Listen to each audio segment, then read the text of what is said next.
I've been on a decade-long journey to learn about myself and the universe, to improve my life, and to become dynamic. But first I had to get over one of my biggest roadblocks, my shyness and social anxiety. Well, I've accomplished that.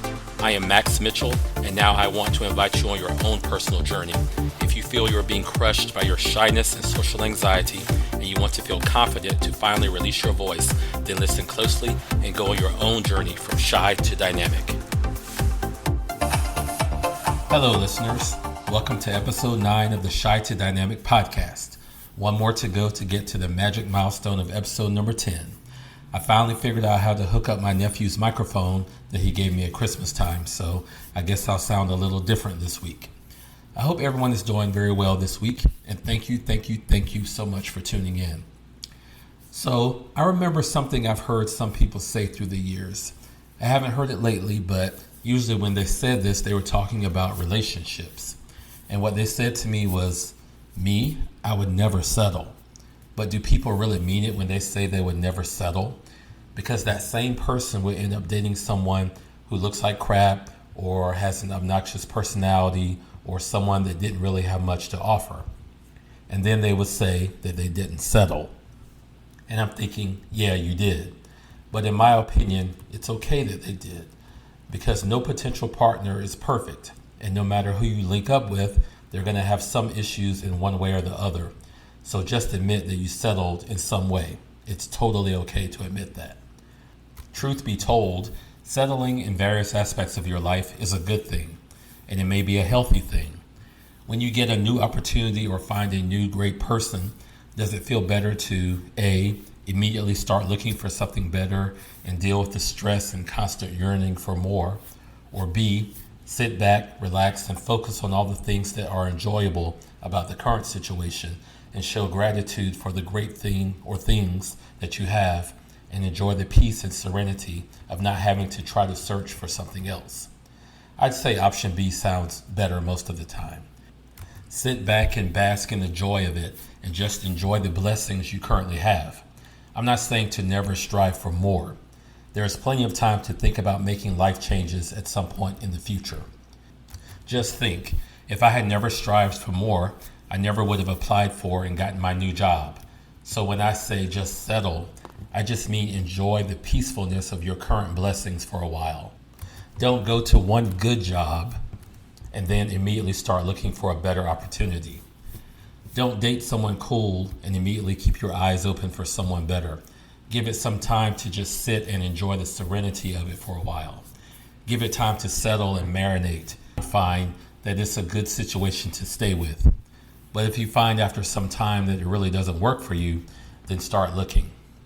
I found out with my new job that I won't get a bonus like I did with my old job. But my new job has 3 important things to me. It got me back into the field I wanted to be in. It is fully remote, and vacation is separate from sick time. Those things were essential to me. But like I said, I found out that I won't be getting an annual bonus. So in a sense, I settle for a role that does not offer me something that I've become accustomed to. Now, obviously, like almost any sane person, I wouldn't throw away this opportunity based on a lack of bonus. So I'll modify this example to something that sounds a little more reasonable. Suppose there was no increase in salary for this new job. Honestly, I probably would have still taken this new job. I would choose to settle, and I would be grateful for the opportunity to settle. Because overall, the new job brings me so much fulfillment and opportunities for growth in the areas I want to grow in. Sometimes society has certain rules. One of those rules is that when you change jobs, you must attain a higher salary. But sometimes there's value that you can get in other ways, such as peace of mind, more freedom, better benefits, more work-life balance, and that can make it all worth it. And even more than that, the peacefulness that comes from no longer having to search for something else because you've already found something good. With relationships, it's a little trickier, of course, because you have to think about the other person's feelings and broken hearts. Of course, I'm not saying stay with a bad person. I'm saying stay with a good person. I'm not saying stay with a good person with tons of problems either. I'm saying stay with a good person that doesn't have a lot of problems. Don't just leave because you have wanderlust and you're bored. Unless, of course, for some reason you're absolutely miserable. But if that's the case, then you have to ask yourself why you're miserable with a good person that has few problems.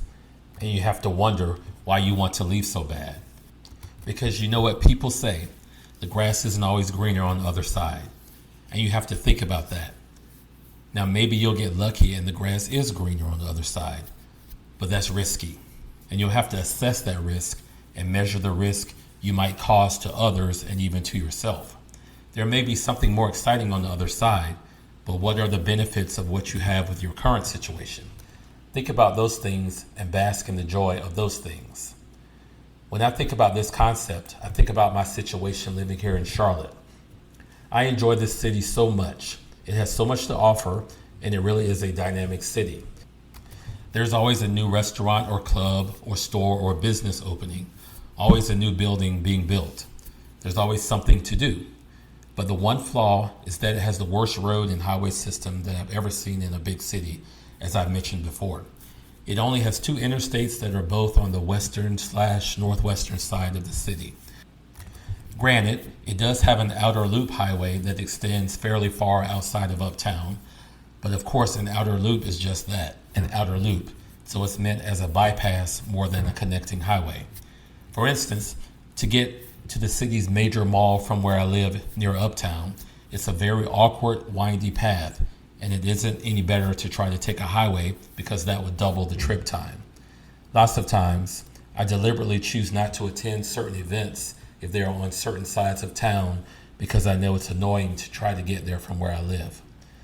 Now, these kinds of road and highway issues wouldn't bother many people. Most people have such a poor sense of geography, so they're not even aware of the problem. But as for me, I have always been majorly fascinated by highways, especially big city highways, and the convenience of a city's highway system. And I've always been conscientious about where I choose to live in relation to the highways. So Charlotte's situation bothers me tremendously. I miss the elaborate, extensive, convenient highway system of Phoenix so badly. So I'm definitely settling a lot by continuing to deal with this infrastructure mess here. But there is so much that I gain by living in this wonderful, exciting city with so many great friends to socialize with and so many events to attend. In fact, I've never had a bigger social life than I do here. So yes, I'm settling by dealing with this poor road system. I have thought about, okay, where should I live next? But I keep coming back to the same conclusion. Would I be happier anywhere else? Would I want to start all over in getting to know the cool spots in another city and trying to develop relationships in another city? Would I even want to deal with the turmoil of uprooting my life? And then there's the close proximity to my family. Would I give up all that just to have better and prettier and more convenient highways? Nope, there's no way I'm leaving here anytime soon. I choose to settle by living here. I'm not settling for something bad. I'm settling for something great. This is still a great city to live in. It really is okay to settle. You're always going to have to settle in some way.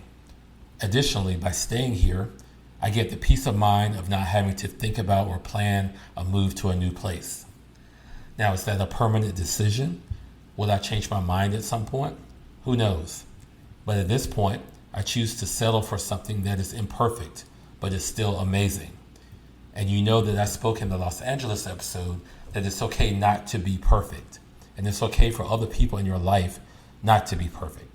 It's okay for the city in your life not to be perfect. It's okay for the partner in your life not to be perfect. As long as those things are not bad or unbearable. At some point, you may want to leave behind things that aren't bad, but you just think they can be better. But just know that the thing you're going towards may have problems too. I'm not saying that to make you fearful about aiming for more, but just thoroughly assess the risks. And sometimes risks are totally worth it.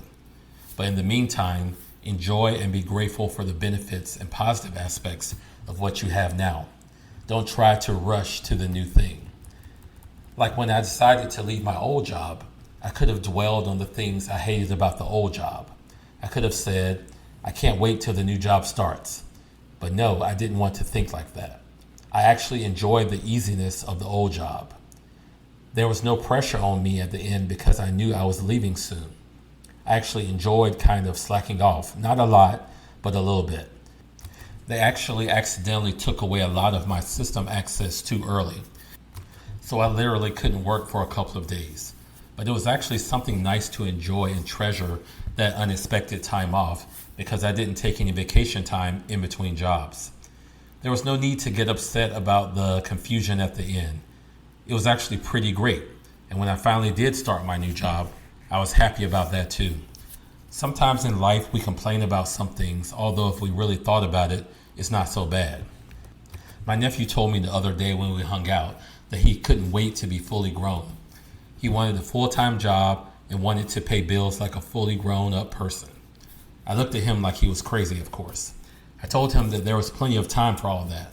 I told him that he needs to treasure his last remaining college days because there are many good things about this phase of his life too.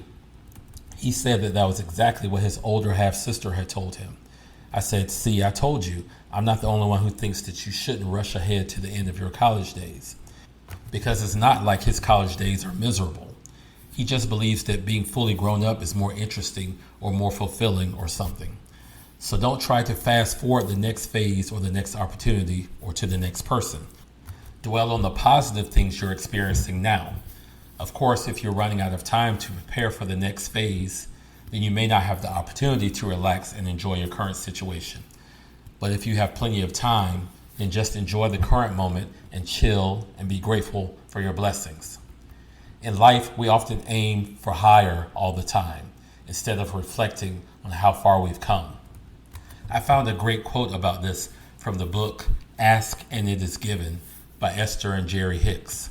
It says, once you have the knowledge that you are moving in the direction of your desires, you may begin to relax a little bit and enjoy the fantastic journey. End quote. You don't have to rush it along. Let the excitement build. Enjoy the transition. It seems that when you become more grateful, you start to get exactly what you need. You may think you want something even greater, but you get exactly what you need. Sometimes you don't get the very best, and that's good for you. Sometimes you don't get amazing success, but the point is you got a lot of success, and that's better than no success.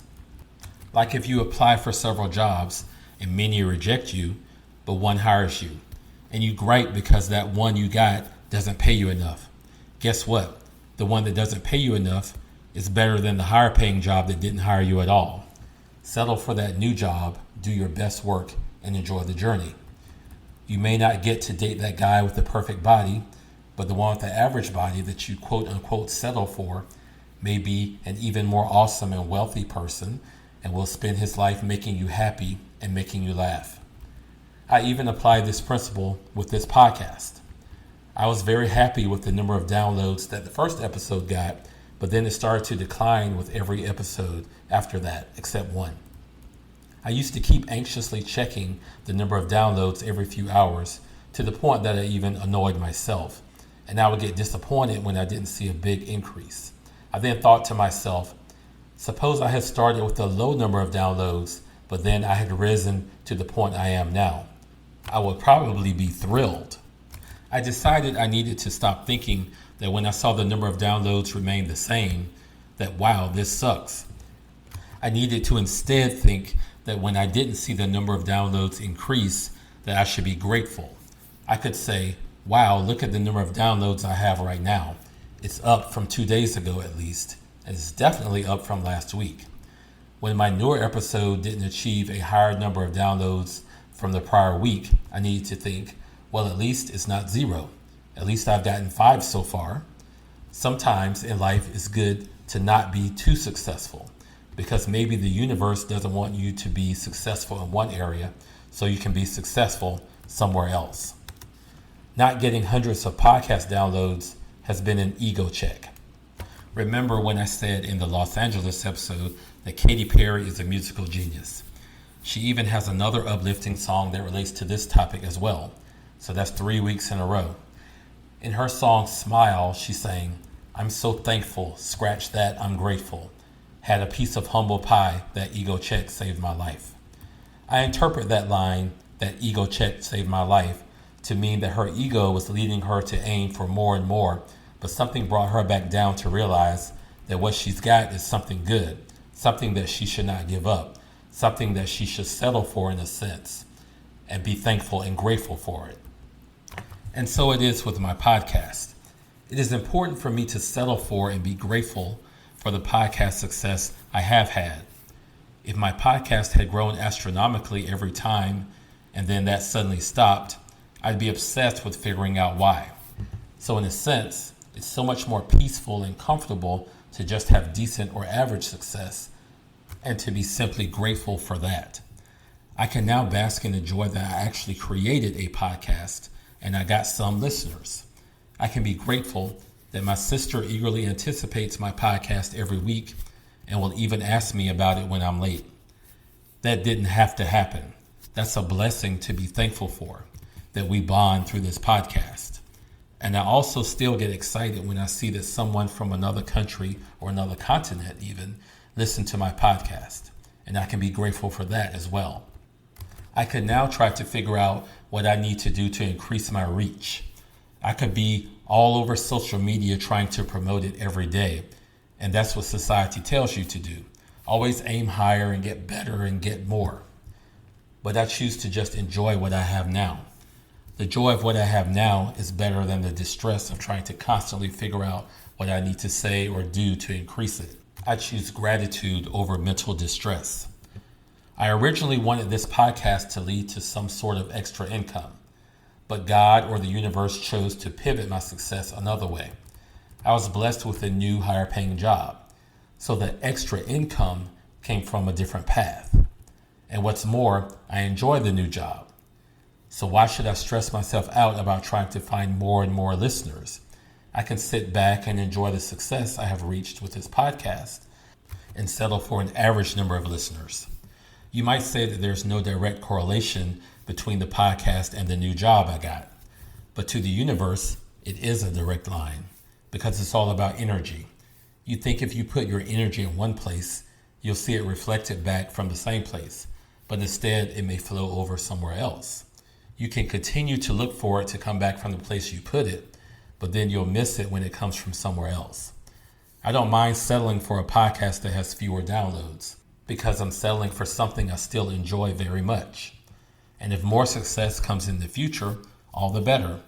In fact, success is probably more likely to come when you're grateful for what you have.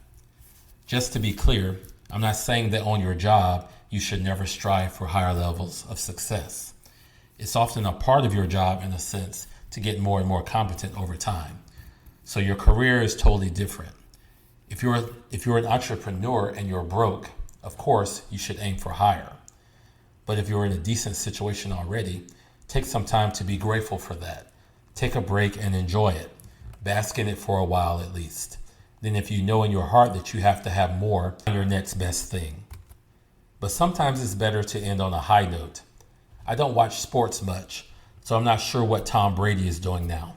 But I do know that he kept coming out of retirement. Some people would say he needs to stay retired and go out on a high note. I have no opinion on his career really, but I do know that sometimes great is good enough, which seems like a no-brainer. But some people need to learn that. You don't need to always aim for more and greater. Instead, you may want to settle for and bask in the greatness that you already have. This was a while ago, but after I had been in Charlotte for about 8 or 9 months, I was lamenting the fact that I still hadn't found a consistent, long-standing, close friendship. I was really feeling down, wondering what it was about me that caused no one here in Charlotte to be interested in making me the kind of friend that they wanted to hang out with like every day. I thought to myself, why am I focusing on what I don't have instead of how much I do have that I didn't have just the year before? Why was the fact of having some friends not good enough? Now that I was here, why was I trying desperately to rush to the next level of friendship instead of acknowledging and basking in the social success I had already achieved? I thought about how far I've come. When I lived in Phoenix, I used to come home every day with no prospects at all of having any activities to do with friends. I spent the weekends just running errands, going to restaurants, or hiking on my own. I was often begging the universe to just send me a random friend to Phoenix for the weekend so I could have something social to do. Then I made the choice to move to Charlotte. I immediately joined a few meetup groups here, and it has immediately made a world of difference. The attendees of the meetups here were so friendly and engaging. Add that to the fact that Charlotte has so much fun stuff to do, and my life had totally changed. Yes, I decided to settle for just having group events to go to and not having one or two super close friends, because having things to do and events to go to was pretty great in and of itself. I actually got to do real things with real people, real live human beings talking to me, and I was talking to them. A year prior, that has seemed unimaginable. So how dare I complain that I hadn't completed my journey yet? I found another great quote from Daniel Chidiak.